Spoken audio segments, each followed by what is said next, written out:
Hi, I'm Tim Zacharias with Cougar USA and host of Building Value. Today we are on site in Brookshire, Texas at GRUNDFOS's manufacturing facility, and we are shooting in the HI certified testing stand. And I've got today with me is Adam Schwarz with GRUNDFOS. Thank you for joining me. Thanks for having me. We're going to be talking about, on this episode, everything around the new Department of Energy regulations and the Pump Energy Index. GRUNDFOS has been working for years preparing for these regulations, and we're also going to be looking forward at how these are going to evolve in the years to come. On Building Value, we go behind the scenes at some of the most iconic buildings in Texas to showcase the incredible people that design, build, and maintain them, and their impact on the community.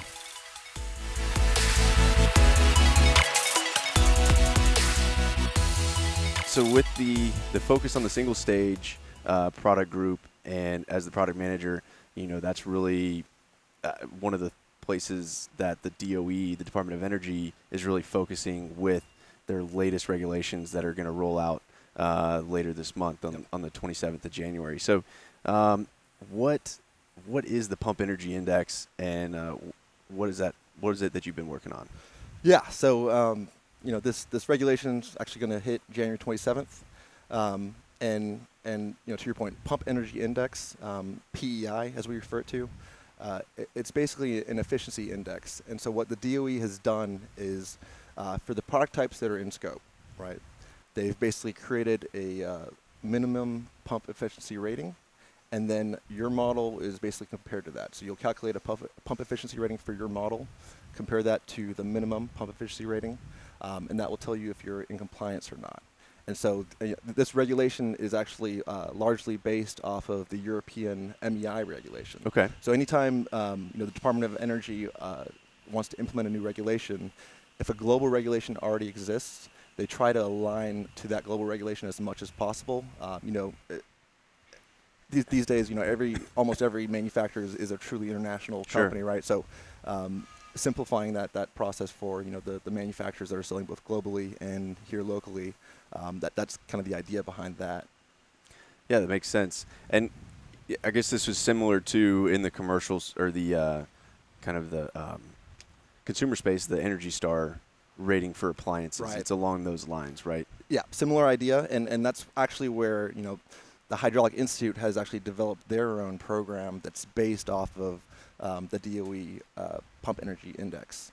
Okay. And so that program, it is a voluntary program. So HI has basically created a separate labeling program, voluntary, like I said, versus the government mandated Pump Energy Index.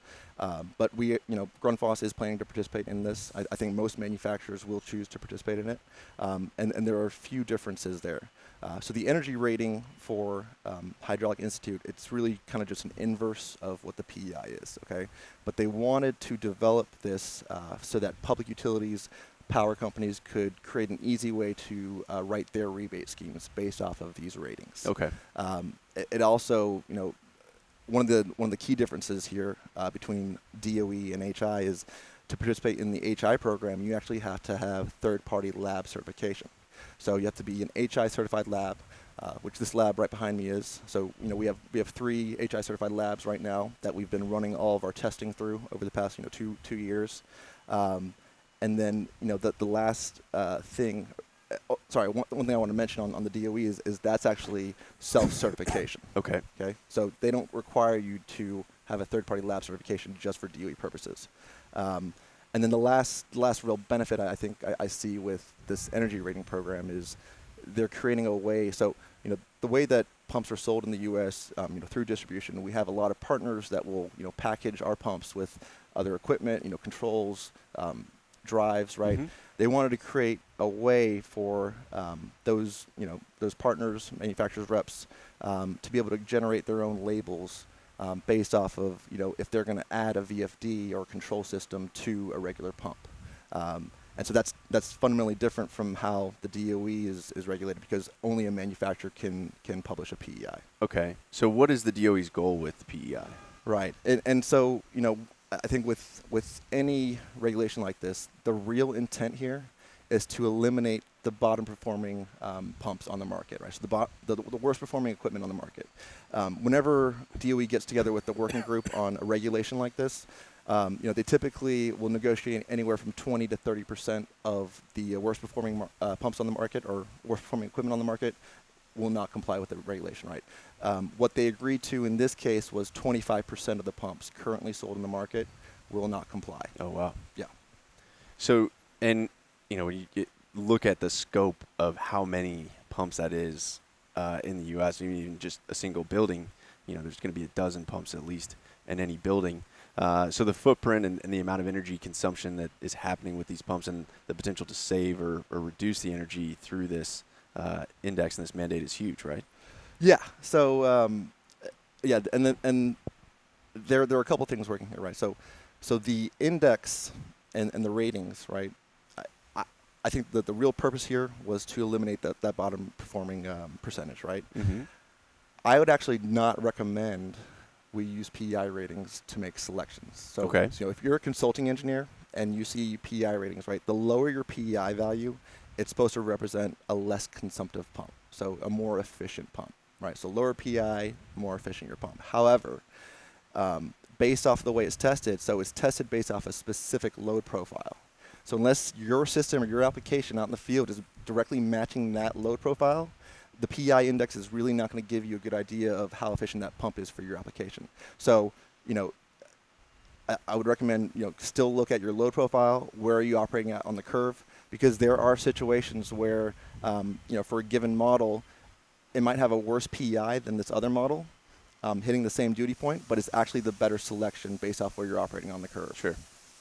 Yeah, and that's something we work with a lot is that partial, especially on the partial load, maybe designing to a specific point, but especially in a domestic boosting application, we're rarely going to see that one point. And so Absolutely. Looking at where that PEI might be further back on the curve or in the partial conditions, I think is definitely where you're going to see the difference. Well, and that's where, when I talk about how, we shouldn't be using these PEI ratings for the selections, I say that because the PEI rating is only based off max trim, max horsepower, right? So if you're going to trim your pump, it receives that same PEI rating, but you know that when you trim, you're going to lose some efficiency, right?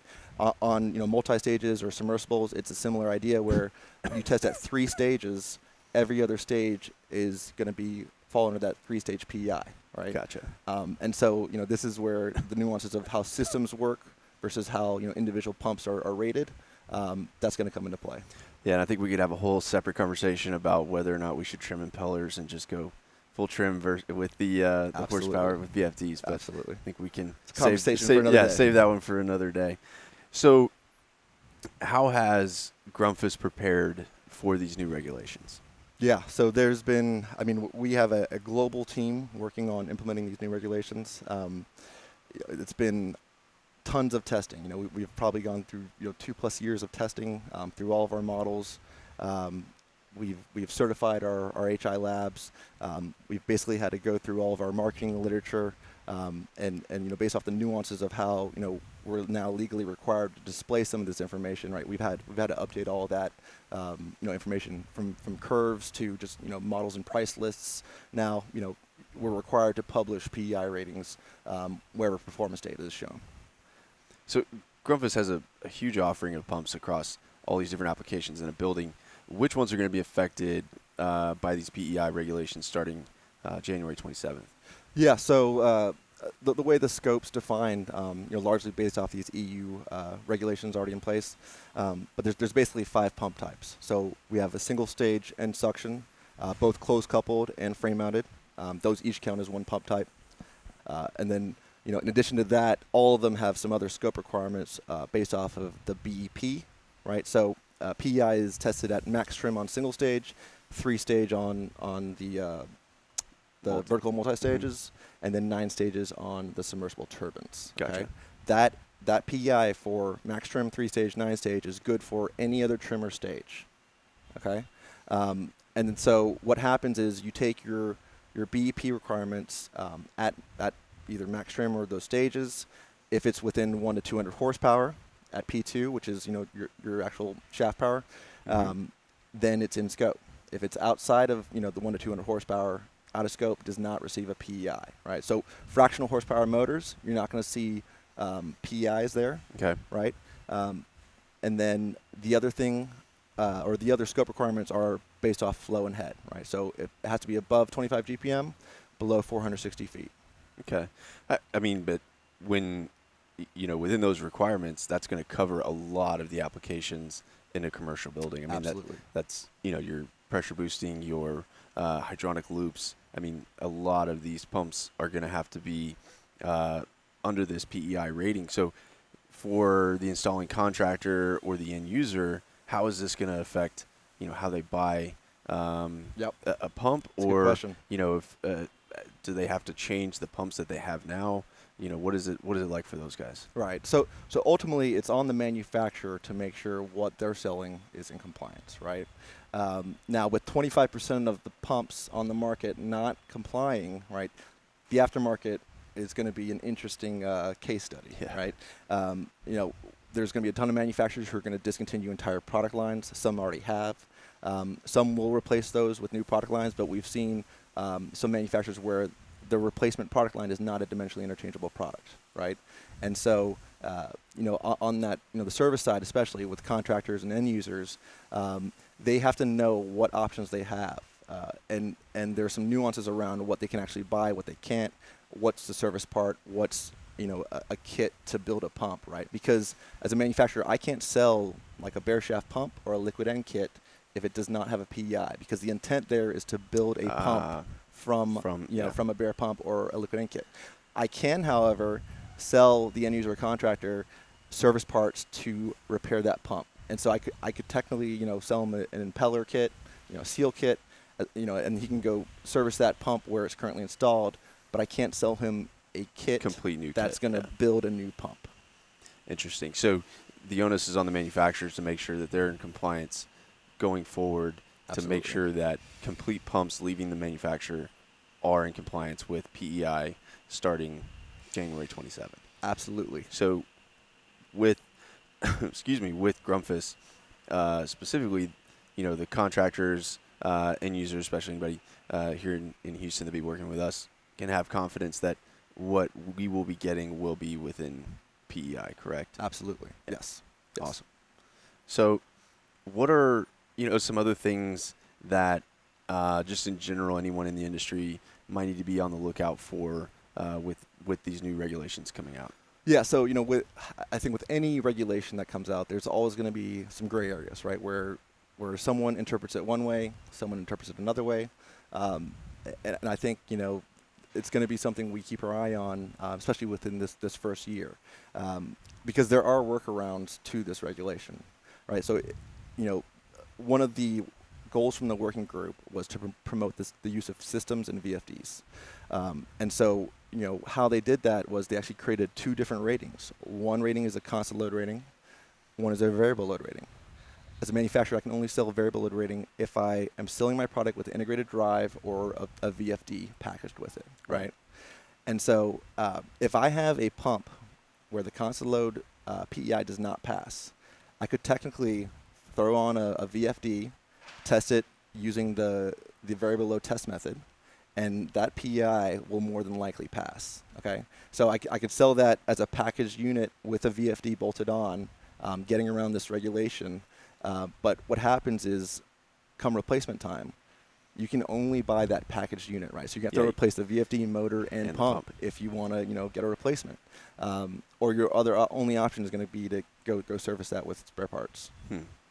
And a lot of the solutions that we get from GRUNDFOS already come that way. I mean, it's an integrated VFD into the motor and sold as a package system like that. So, I mean, it feels like GRUNDFOS is really set up to handle either the variable load or the constant load to be able to be in compliance with PEI. Absolutely, yeah. So so we have a lot of our products where we have the integrated drive, but then we also have quite a few products where we're using a bolt-on VFD, right? And so what I can say is you won't have any issues getting replacement parts or pumps on any of our products. So how will the PEI and the energy ratings change going forward after 2020? Yeah, that's a great question. So we have the two programs, right? We have DOE and then we have HI. Now, with the current administration de-emphasizing some of the DOE efforts, I don't see much change happening there, at least in the foreseeable future. Okay. Now, who knows what can happen with the next election, and I don't even know if I want to be getting into politics right now. Like, this is some dangerous territory here. And that's where the HI energy portal comes into play, right? So they've developed this energy rating system, largely based off of PEI, and circulators is a perfect example. Okay, so circulators are not currently included in scope. There were talks, and I believe they actually started an actual working group in DOE on circulators. But with the current administration, coming in, I think they basically put that on hold right now.